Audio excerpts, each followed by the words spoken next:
Hello दोस्त, स्वागत है आप लोगों का अपने और हमारे YouTube channel new star coaching centre पर। तो चलिए फटाफट सब्सक्राइब कीजिएगा जो हमारे चैनल पर अभी तक नए हैं। तो फर्स्ट क्वेश्चन ये पॉलिटिकल साइंस का है, क्लास 12 के लिए। फर्स्ट क्वेश्चन है कि एक साथ कितने निजी बैंकों का राष्ट्रीयकरण किया गया। तो इसका राइट आंसर 14। आप लोग ध्यान से सुनिएगा, ठीक है। भारत में प्रथम पंचवर्षीय योजना की शुरुआत कब हुई। तो राइट आंसर हो जाएगा 1951 से। कब से? 1951 से। और उसके बाद है द्वितीय पंचवर्षीय योजना का कार्यकाल क्या रहा। तो 1956 से 61। और प्रथम का बात करें तो 1951 में जैसे स्टार्ट हुआ, तो 1951 से 56। पंचवर्षीय मतलब बोले तो 5 वर्ष का, ठीक है। आप लोग ध्यान दीजिएगा इस बात को। और अगला है दोस्त कि गोलकनाथ मुकदमा कब आया। तो इसका राइट आंसर होगा 1965। उसके बाद है दोस्त कि भारत में नई आर्थिक नीति की शुरुआत कब हुई। तो इसका राइट आंसर हो जाएगा 1991 ईस्वी में। कब हुआ? 1991 ईस्वी में। और उसके बाद अगला क्वेश्चन है कि हमारी नियोजन व्यवस्था किस विचारधारा पर टिका हुआ है। तो इसका जो राइट आंसर हो जाएगा वो हो जाएगा लोकतांत्रिक समाजवाद। क्या हो जाएगा दोस्त? तो लोकतांत्रिक समाजवाद, है ना। तो चलिए अगला क्वेश्चन है कि राष्ट्रीय विकास परिषद का गठन कब हुआ। जी हाँ, राष्ट्रीय विकास परिषद जो है उसका गठन कब हुआ। तो इसका राइट आंसर जो हो जाएगा वो है 1952 में। कब होगा दोस्त? 1952 में। और आपको बता दें इस चैनल पर आपको यानी सभी क्लास का, सभी विषय का ऑब्जेक्टिव और सब्जेक्टिव क्वेश्चन का आपको हल मिलेगा, पढ़ने के लिए मिलेगा। आपको लोग पढ़ सकते हैं, ठीक है। चलिए अगला योजना आयोग कौन सा निकाय है। तो इसका राइट आंसर हो जाएगा गैर संवैधानिक। कौन सा? गैर संवैधानिक। और अगला क्वेश्चन है दोस्त कि भारतीय अर्थव्यवस्था किसे कहते हैं, यानी कैसी है। तो इसका राइट आंसर हो जाएगा मिश्रित अर्थव्यवस्था। और अगला है दोस्त कि 1952 ईस्वी में किस संगठन की स्थापना हुई। तो आपको पहले भी पता चल गया होगा कि राष्ट्रीय विकास परिषद, ठीक है, याद रखिएगा। उधर क्वेश्चन था ना कि राष्ट्रीय विकास परिषद का गठन कब हुआ। तो राइट आंसर था 1952। तो वही क्वेश्चन इधर यानी कि उल्टा करके दिया है कि 1952 ईस्वी में किस संगठन का स्थापना हुआ। राइट आंसर राष्ट्रीय विकास परिषद। अगला, भारतीय संविधान के किस अनुच्छेद के तहत वित्तीय आपातकाल लगाया जाता है या लगाया जा सकता है। तो इसका राइट आंसर होगा अनुच्छेद 360, आर्टिकल 360। और अगला है दोस्त कि राष्ट्रीय विकास परिषद का अध्यक्ष कौन है। जी हाँ, राष्ट्रीय विकास परिषद का अध्यक्ष कौन है और कौन होता है। तो राइट आंसर जो प्रधानमंत्री उस वक्त रहेगा, ठीक है। चलिए दोस्त, यानी कहने का मतलब अभी जो है नरेंद्र मोदी जी है राष्ट्रीय विकास परिषद का अध्यक्ष। अगला है भारत में नई आर्थिक नीति की शुरुआत किस प्रधानमंत्री ने की। तो राइट आंसर होगा नरसिम्हा राव। और उसके बाद है दोस्त कि निम्नलिखित में कौन एक संवैधानिक संस्थान नहीं है। तो वित्त आयोग है, चुनाव आयोग है, संघ लोक सेवा आयोग है, लेकिन नीति आयोग नहीं है। ये राइट आंसर होगा। और पहले था योजना आयोग। आपको सेम चीज़ है, पहले ने मतलब कांग्रेस की सरकार में यानी कि योजना आयोग था, और अभी मोदी जी की सरकार में नीति आयोग बन गया है, तो सेम है। अगला है बजट का संबंध किस पक्ष के साथ है। तो राइट आंसर हो जाएगा आय एवं व्यय दोनों से। उसके बाद है दोस्त कि भारत में वित्त आयोग का कार्यकाल कितना होता है। तो इसका राइट आंसर होगा 5 वर्ष, ठीक है, याद रखिएगा। अगला क्वेश्चन है कि सार्वजनिक क्षेत्र के लिए विकास का लक्ष्य सबसे पहले किस पंचवर्षीय योजना में रखा गया।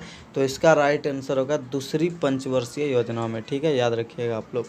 और चलिए अगला क्वेश्चन हम लोग देखेंगे। तो अगला क्वेश्चन हम लोगों के समक्ष ये रहा, हरित क्रांति का क्या दुष्प्रभाव हुआ। जी हाँ, हरित क्रांति का जो है दुष्प्रभाव आखिर क्या हुआ।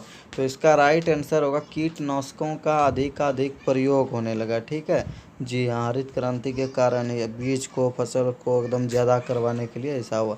और अगला, हमारी नियोजन व्यवस्था किस विचारधारा पर आश्रित है। तो इसका राइट आंसर हो जाएगा दोस्त लोकतांत्रिक समाजवाद, ठीक है, याद रखिएगा। तो चलिए दोस्त अगला क्वेश्चन हम लोग देखेंगे, है ना। तो अगला क्वेश्चन है हम लोगों का कि किसने नई आर्थिक हितों को उभारा। जी हाँ, किसने नई आर्थिक हितों को उभारा। राइट आंसर हो जाएगा सार्वजनिक क्षेत्र ने। और उसके बाद है दोस्त कि किस पंचवर्षीय योजना को योजनाएं कहा जाता है। तो इसका राइट आंसर हो जाएगा छठी योजना। कौन सा? छठी योजना। और जो कि 1980 से 85 तक चला, ठीक है, याद रखिएगा। और अगला है तीसरी पंचवर्षीय योजना की अवधि क्या रही। तो राइट आंसर 1961 से 66, यानी 5-5 साल बढ़ाते जाना, ठीक है। और चलिए अगला क्वेश्चन हम लोग देखेंगे। तो अगला क्वेश्चन हम लोगों के समक्ष विघटित भारतीय योजना आयोग का पादेन अध्यक्ष कौन होता है। तो इसका भी राइट आंसर होगा प्रधानमंत्री।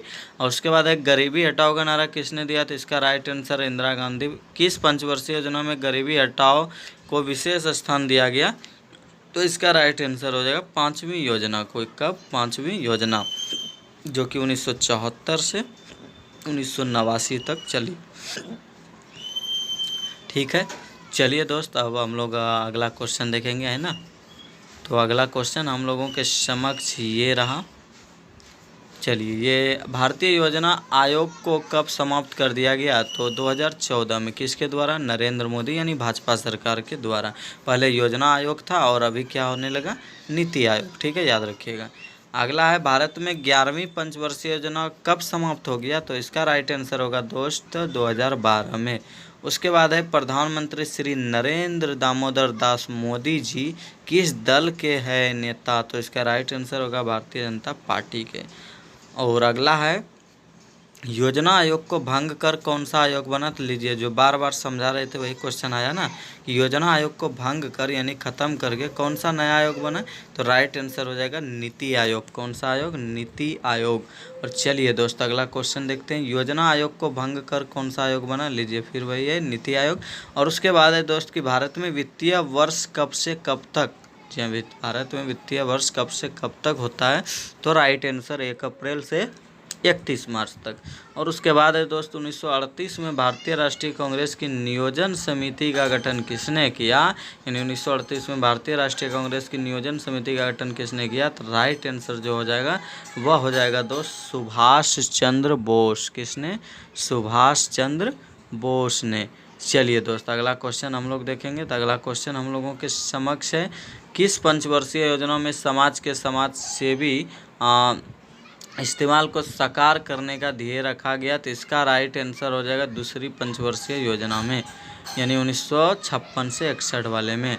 अगला है, सामाजिक न्याय के साथ विकास का सूत्र किस पंचवर्षीय योजना में अपनाया गया? तो राइट आंसर चौथी पंचवर्षीय योजना में, जो कि 67 से 1966 से 71 तक चली। अगला योजना आयोग की स्थापना कब हुई? तो इसका राइट आंसर होगा 1950 में। कब हुआ? 1950 में। और अगला है दोस्त कि भारत में राष्ट्रपति पद के उम्मीदवार की न्यूनतम आयु कितनी होनी चाहिए? तो इसका राइट आंसर 35 वर्ष। अगला 10 सूत्रीय कार्यक्रम किसके द्वारा शुरू किया गया? तो राइट आंसर इंदिरा गांधी। उसके बाद है, प्रथम पंचवर्षीय योजना की अवधि क्या थी? तो इसका राइट आंसर 1951 से 56। ठीक है दोस्त, और जो रुके थे आप लोग उस जगह क्या कीजिएगा, अपना आंसर ज़रूर बताइएगा रोक के, हमको पता चलेगा कि आपको याद हो रहा है अथवा नहीं। अगला 20 सूत्री कार्यक्रम किस प्रधानमंत्री से संबंधित है? Right answer Indira Gandhi. 5 सूत्री जवाहरलाल नेहरू। चलिए, अगले वीडियो में मिलते हैं, तब तक के लिए गुड बाय।